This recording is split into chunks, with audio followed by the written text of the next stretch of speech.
ایکسپریس چینل لیدونکو السلام علیکم. ستړي مشئ په موکړه تازه لاندو مهمو خبرونو ته.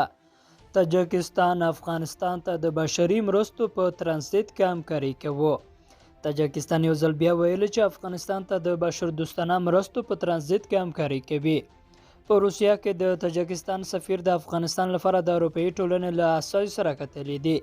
تاجکستان ویلي چې دوی په افغانستان کې د روان وضعیت په اړه اندېښمن دي، خو ترڅنګ د بشر دوستانه مرستو په رسولو کې خپلو همکاریو ته ادامه ورکوي. د سرچینې په خبره تاجکستان تیار دی چې له خپلې خاورې افغانستان ته د بشر دوستانه مرستو د ترانزیت زمینه برابره کړي او بشپړه اسانتیاوې رامنځته کړي.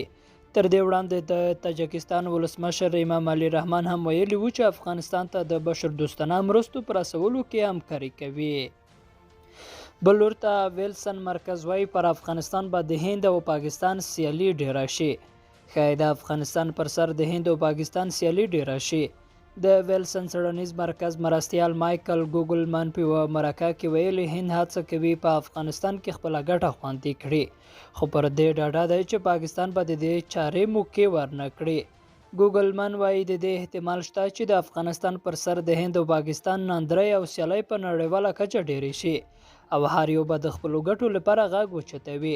نوموړی وایي د ډیلي او اسلام آباد کنفرانسونه یې ښې بېلګې دي. هغه زیاته کړې چې د ډیلي کنفرانس کې د افغانستان پر وضعیت اغیز ونه کړي، خو د دې اړتیا ده چې د سیمې هیوادونه د افغانستان په اړه واحد نظر ته ورسیږي او د ثبات په راوستو کې همکاري وکړي. لیدونکو له غوږ نیونه مو مننه. ښې چارې.